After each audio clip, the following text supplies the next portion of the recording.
Welcome, everyone. This is an audio conversation from Popular Beethoven magazine. Today, we're doing a deep dive into, well, a really compelling piece from Beethoven's early years. We're looking at his Piano Sonata number 4 in E-flat major, Opus 7. Ah, yes, Opus 7. It's a fascinating one. Published back in 1797, and it had that rather grand title, didn't it? Grande Sonate. It did, which definitely signals Beethoven's growing ambition at the time. He was really pushing the boundaries of what the piano could do. Absolutely. Calling it Grande Sonate wasn't just for show. It was a statement. And it was dedicated to Countess Babette Keglević. She was one of his students. Right. And given how technically demanding the sonata is, she must have been, well, quite something on the piano. Oh, undoubtedly. You'd have to be pretty exceptional to tackle this piece back then. Imagine the skill needed. It really makes you think about her abilities. And something else that jumps out is the structure. 4 movements. Yeah. That wasn't exactly standard then, was it? Most sonatas were 3. That's a really key point. Most were 3. So this 4-movement structure, it gave Beethoven a much bigger canvas. He could explore more contrasting moods, more emotional territory within one piece. So more than just adding length, it added depth. Exactly. You get the typical lively opening, the slow movement, the finale, but adding that substantial scherzo movement in there alongside a really profound slow movement, it just opened up the expressive possibilities, widened the emotional range.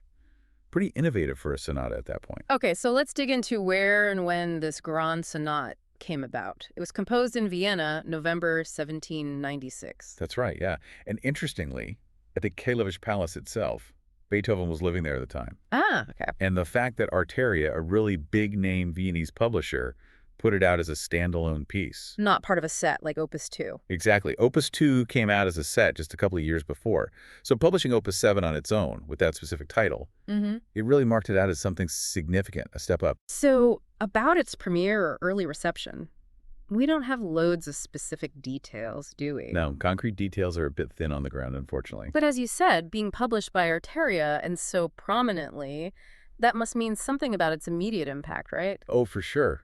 Its publication by a major player like Artaria suggests it was recognized pretty quickly as, well, a major work. And that title, Grande Sonate, probably signaled its scale and maybe its innovative spirit to people at the time. Like Beethoven announcing himself? Kind of, yeah. Showing he was aiming for something maybe more symphonic in scope, even just with the piano. It's interesting, though, looking at it now, Opus 7, it's not unknown, obviously, but maybe a bit overshadowed. Compared to giants like the Moonlight or the Appassionata, it feels slightly less famous. Why do you think that might be? That's a fair point. Yeah. It is perhaps a bit neglected in the grand scheme of things. Maybe, like we touched on, those technical demands make it a tougher piece to program regularly compared to some others that might be more, say, overtly lyrical or dramatic. Right. But pianists certainly value it. It's a fantastic challenge technically, but also incredibly rewarding in terms of expression. Yeah. It really texts that balance. The balance between virtuosity and musical depth. Exactly. And, it really has so much of what people praise then and still praise now in his sonatas. That clarity, the energy. Oh, definitely. And that profound emotional core. It's all there in Opus 7. It really is. And, a really great performance of this piece. It has to nail that balance. You need the technical chops for those tough passages, of course. Sure. But you also need that deep artistic insight to unlock all the dynamics, the structure, everything Beethoven put into it. Okay, let's get into the music itself. First movement, molto allegro con brio. It just bursts out, doesn't it? Very energetic, 68 time. It really does grab you from the start. Instead of like a flowing melody, he hits you with these repeated E-flat notes. Almost like a signal. Yeah, like a horn call, as some people say. Yeah. Starting right on the home key like that, so assertively. Yeah. Was a bit different. Sets the tone immediately. Creates tension. And then you get those amazing rushing scales, up and down. Yeah, real cascades of notes. Before it shifts to the subdominant key, A-flat, and then brings in that beautiful lyrical theme in the dominant B-flat major. Such a contrast, isn't it? From that punchy opening to this really warm, almost singing melody. It really is. And then comes the development section. It's not hugely long, but wow, it's intense. Right. He packs so much in, really explores those initial ideas. He absolutely does. Beethoven knew how to get maximum drama from his material, even in a concise section. And the return, the recapitulation, it's not just a simple repeat, is it? It comes back fortissimo. Yeah, really powerful. Especially when you remember the exposition started much more quietly. That contrast is vital. Definitely. And all through the movement, you have those driving rhythms, those repeated quavers pushing it forward. But then also those moments of lyricism, almost like pleading. Yes, that vocal quality. And the ending, it sounds almost orchestral, doesn't it? Like timpani rolling. It really does. That grand theatrical finish. You can almost hear the orchestra he might have imagined. Maybe foreshadowing his symphonies, you think. Could be. Now, the second movement, the Largo con espressione in C major. This is often called one of his great slow movements. And rightly so. It's incredibly profound. And the key choice, C major. It's a major third away from the E flat of the first movement. That creates this lovely, warm, reflective shift.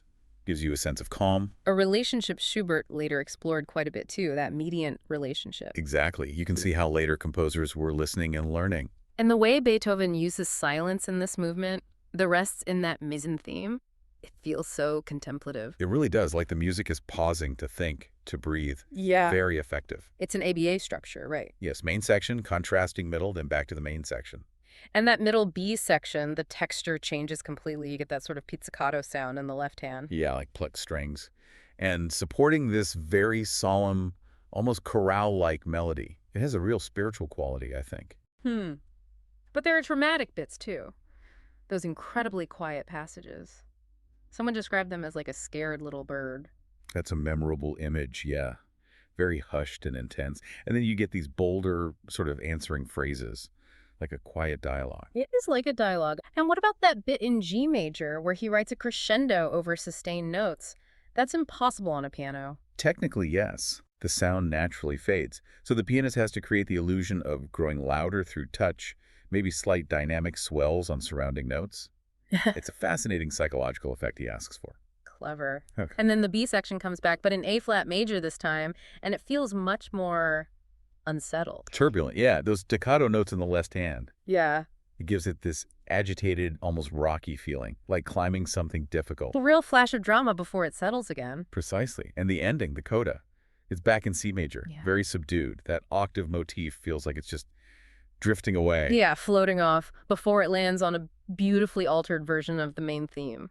Just gorgeous. It really is. Okay, movement 3, the scherzo, allegro.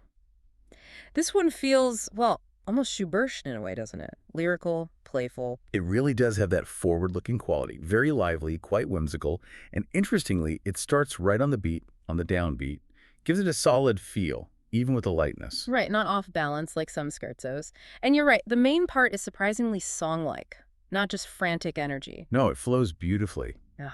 But then, boom, the central trio section hits an E-flat minor. Quite a contrast. Definitely. It starts soft, but then you get those subtle, loud accents, those forzandi.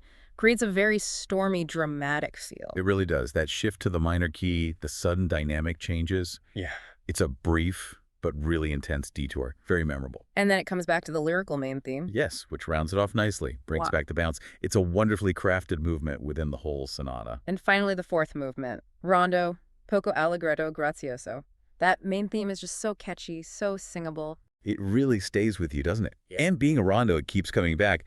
But Beethoven varies it. He actually structures it as a sonata rondo, which is clever. It blends the repetition of the rondo theme with the kind of development you get in sonata form. So you get both familiarity and surprise. Exactly. And what about that contrasting episode, the one with the really busy accompaniment and those heavy, loud chords? People call it Beauty and the Beast. Yes, that's a good description. It's this fantastic juxtaposition. The elegant main theme versus this burst of raw, almost aggressive energy. A real dynamic tussle. And then there's that modulation, that shift to E major. That's miles away, harmonically speaking. Right. Where did that come from? Haydn influence. Very likely inspired by Haydn, yeah. Yeah. It just suddenly lifts the music into this completely different, almost ethereal space. Moment of pure magic. It truly feels magical. And even that rougher beast material seems to calm down towards the end, doesn't it? Yes, it gets sort of integrated, tamed maybe, becomes much gentler as the movement closes. And the ending itself is just graceful, a lovely farewell. Leaves you with a feeling of resolution, definitely, but maybe still a bit of wonder. So thinking about Opus 7 overall, It really feels like a landmark piece in his early work, doesn't it? Oh, absolutely. You see him taking those classical foundations he inherited, but pushing them. New harmonies, bigger structures. Yeah. You can hear the later Beethoven emerging. It's such a big piece for its time, the ambition, the emotional range. Makes it very demanding, as we said, but also incredibly rewarding Huh. for the player and for us listeners. And even if it isn't played quite as often as some of the later named sonatas, it really deserves more recognition, I think, for the sheer brilliance and that expressive depth. I completely agree. It gives us this amazing window into Beethoven's mind in his mid-20s. Already so masterful, so innovative. It really is a journey, this sonata. Drama, lyricism, innovation. It just shows why his music still grabs us so powerfully. And for anyone listening who wants to explore more of Beethoven's piano sonatas, Popular Beethoven magazine actually has a whole collection of related articles online. Oh, excellent. Yeah, pieces on the Pathetique, the Moonlight, the Waldstein, even one asking how many piano sonatas he actually wrote. All great starting points for digging deeper. Definitely. So, as you listen again to Beethoven's Opus 7, maybe think about this. When you hear a performance, what grabs you the most? Is it the technical fireworks nailing all those incredibly difficult passages? Or is it more about how the pianist conveys that huge emotional landscape hidden in the notes?